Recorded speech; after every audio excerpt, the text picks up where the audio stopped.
the letdown of not playing Baylor. What's practice been like? Because Coach had mentioned you had some really good practices as a team leading up before the announcement of the cancellation.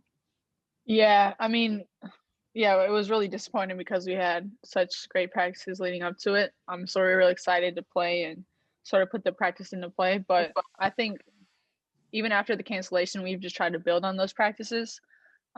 Just because we knew we had a game on Saturday, and you never really know with this season when you're gonna have a game, when you're not gonna have a game. So just trying to keep building on top of those great practices, so we keep getting better each and every day, was important for us. Kind of great practice. What was working well, or what I things think worked well?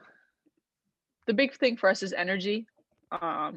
Talking, communicating. That's a really big thing for us, especially as a young team. We might make mistakes, but if we go hard and we talk and we communicate through them, it minimizes those. And coach has really been on us for every mistake we make. We have to make like 5 or 6 great hustle plays. So just working hard and doing those great little things, I think, is really big for us. Paige, you're a good shooter, and obviously the little tussles going on now between shooting more versus passing, because I know you always been pass first. How does that change for you personally? Because I know you like to get your teammates involved, but you are a good shooter and you're needed to be a scorer on this team as well. Yeah, I mean, yeah, it's been hard for me just because I'm a pass first player. I've always been that way. But they told me, like, if we want to win big games, if we want to win and go far in the season, that they're going to need me to shoot more. And I've always been a pass first player, but win first player. So whatever the team needs me to do to win, that's what I'm going to try to do. But it's been hard just because my first thought is pass. So just trying to change that mindset and mentality right now. That's the biggest thing for me. All right. Thanks. Yeah, thank you. Hi, Paige. This is Alexa from The Current. Have you guys been focusing on a little bit of everything in practice? Has it been mostly offense, mostly defense? And has it been helpful at all? Or is it just kind of, a little just anxious to get back on an actual kind of game situation? And you don't need maybe as much practice as you've been able to have with the cancellation? Yeah, we've been working on like everything. We've been really working on competing. We've done a lot of drills going at each other. 5 versus 5, 4 versus 4, offense and defense, a lot of rebounding drills, but mostly just playing and competing. We're trying to get better going against each other because we know that we're our best opponent. Each and every day in practice, we go super hard. So practice is usually harder than games. And it's been hard just practicing. We've been practicing for a very long time, but I think this week was really big for us because we had a lot of great practices. We're really anxious to play a game, but I think these practices are big for us as well. Who's maybe one or two of the toughest people to go against when you're doing those drills? Like Aaliyah and Mir, they're really physical players, and if there's a ball coming off the rim, they're both going to get it. And they're really hard to box out, and they're really competitive, really tough, just really strong. So those are two of the toughest guys. And they bring it in the court in games too. We've seen that, right? Yes. Yeah. Paige, it's Doug with Hearst. I just want to piggyback off something you said. With so few of these top 10, top 5 games, how do you kind of evaluate yourself just on, a personal level, as the season goes along? Is practice the one, is that the best barometer of how you're doing, or just how do you kind of evaluate yourself? Yeah, I mean, coach says it all the time. He prides himself on being our toughest opponent. So going against him every day, going against our team every day, and just how hard practice is, I mean, that's a great thing to sort of evaluate yourself on if you're doing well in practice or not, because he holds you to a really high standard, and he makes it harder than games. So just knowing that if you can make it through practice and you do well, that's really big on a personal and just a team level. But I mean, I try to go into every game thinking that it's the biggest game that we're gonna have, because you never know with the season that what games are gonna happen, what games aren't gonna happen. So just try to take every day by day, and just be thankful for it. So if I could just step away from basketball for a second, you were pretty outspoken, obviously, during the summer about the protests and the social injustice. was curious, as someone obviously with WNBA aspirations, what your thoughts are about just their efforts and kind of how those played out, and if you do have any just general thoughts on the, Wednesday's events. Yeah, I mean, the WNBA is one of the most outspoken leagues that really exists. They do their part on and off the court. They use their platforms, their media, just to try to spread awareness. And they do a really good job of it. I mean, I don't know. They do it in social media. They use their voices. They use their Twitter, Instagram, everything that they do. They're trying to make this world a better and more equal place. And that's what we need right now. Just equality and justice and just equal treatment for everybody, like disregarding race. I don't know. It's just sad to see like the inequalities in the world, and if we just treated each other how like we wanted to be treated, it would just be a much better place. So it's just sad just to see the stuff that's going on in the world, and just like the sort of like hate and division that we have. I mean, we just want to, like, the WNBA just pushing for unity and togetherness, and I just think that's really big in what the world needs right now.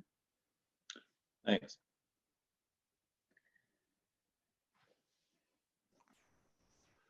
Coach told us the other day that he's pushing you to play like a junior or a senior and having those kind of expectations from you, and telling you that if you play like a freshman, you guys are going to lose.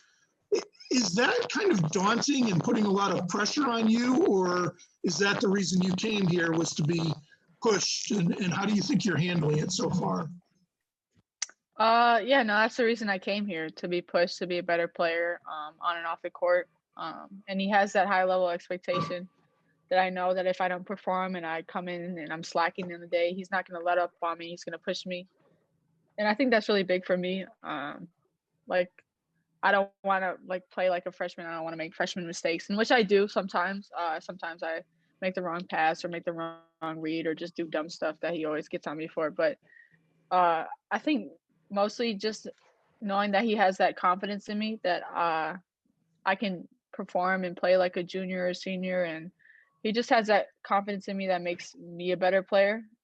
So when he gets on me, I know it's for a great reason. I know I messed up most of the time, so whenever he's getting on me, I understand, and I just want to make myself better and my play better for the team. Is there anybody that you can talk to about that? Because he says, most freshmen that come in, he doesn't really care what they do. If they make mistakes, that's fine. Like he can write it off as them being freshmen. But even the upperclassmen you have now didn't have that pressure to perform like you did or do right now. Do you turn to anybody? Yeah, I mean, I can talk to any of the upperclassmen about it.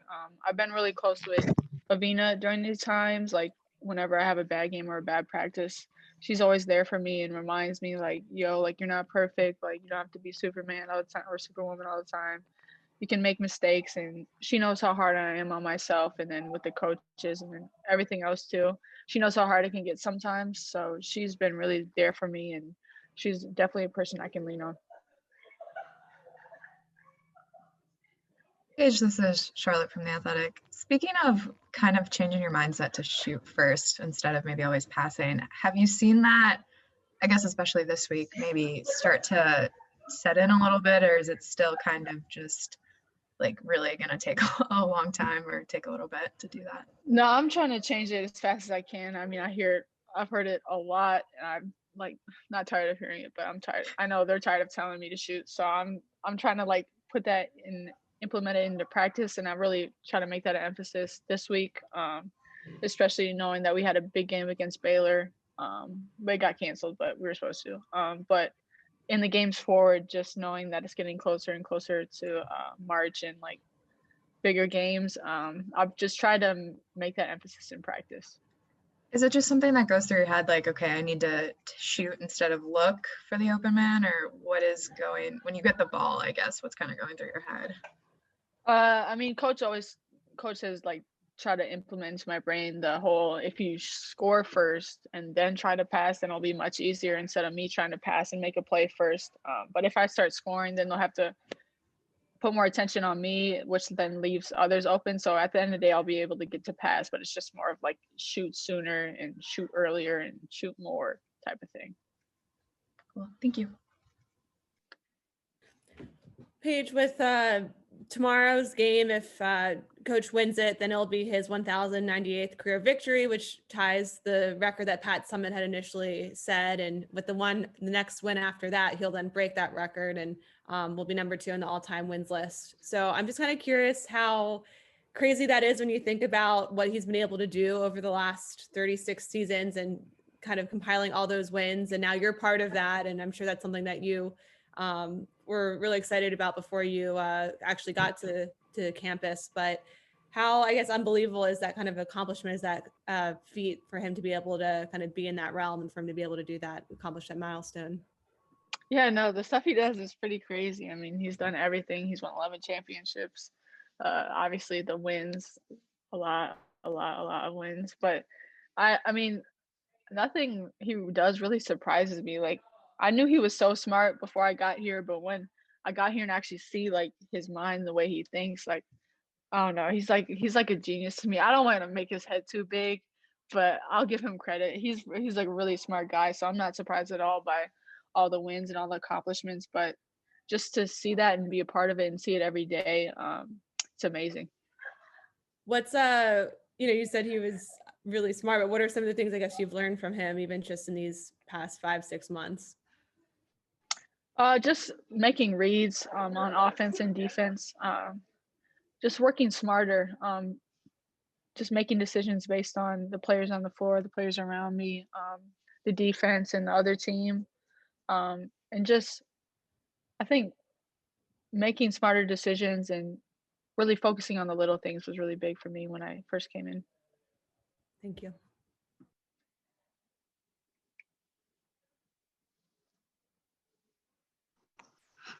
Paige, with so many disappointments this season and never knowing when you're going to play and not getting to play a top 10 team, how do you guys stay up? I mean, you talk about practicing hard and finding energy all the time. Where does that come from? Do you just feed off each other? Are you incredibly just competitive? How do you stay up through all this? I mean, yeah, we're really competitive, and I think the close nature of our team has really helped us get through it. We're really close on and off the court. Our chemistry is great. We hang out with each other all the time, and I think sort of being alone and like isolating yourself can make it worse. So when like stuff like setbacks happen and disappointments happen, we really band together and we stay positive through that. Just knowing we have each other, it makes it a lot easier. Are you able to find victories somewhere along the way? I mean, whether it's seeing one of your teammates make improvements or feeling like you're doing something better, something has to buoy you, through all this. Yeah, I mean, when an individual has a really great practice, we're really excited and really great, happy for them. And I think this week was really big for us because we had a long string of great practices, and that's, in order to get better in games, you have to get better in practice, and a huge emphasis has been on our defense. So just making big steps each and every day, and like having a good practice at the beginning of the week and just building on it is just, I would say, a victory for us each and every day. Do you feel the defense improving because certain players just get it now, or taking chances and finding that they pay off, or are you just communicating better? How's the defense improving? I think communication is the biggest thing for us, especially with the teams we play in the Big East. There's a lot of cutting, a lot of back screens, a lot of flare screens, just a lot of movement on and off the ball. So just communicating and making smart decisions and who should rotate and what should we do with screens. It's just sort of like practicing obviously makes it a lot better and a lot easier, just going through every situation. And we're obviously going to make mistakes, but when we communicate and go hard, it makes up for a lot of it. As you're trying to play like a junior or a senior, as coach keeps on pushing you, can you look at your juniors, especially Liv and Kristen and see how hard they go consistently and the results that they're getting right now that are consistent, and kind of use that as an example for yourself? Yeah, us freshmen and underclassmen always look to them, and they lead by example, and we just follow in their footsteps. So having upperclassmen and juniors that set the standard, and they've been here and they understand the process and the program. So just having them to lean on, it helps a lot.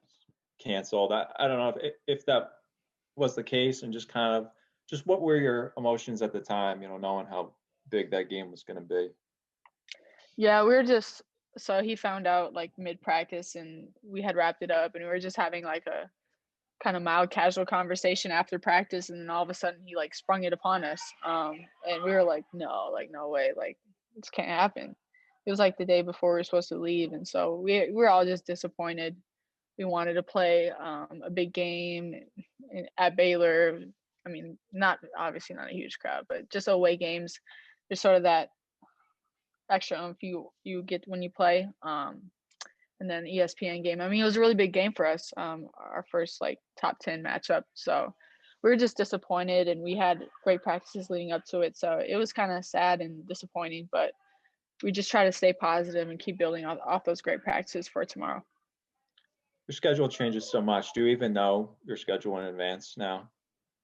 I mean, the coach kind of told us today, but you really never know. We're supposed to have a game Saturday, Wednesday, Saturday, Tuesday, Thursday, Saturday, or something like that. But we'll see how many of those games we get to play. Right.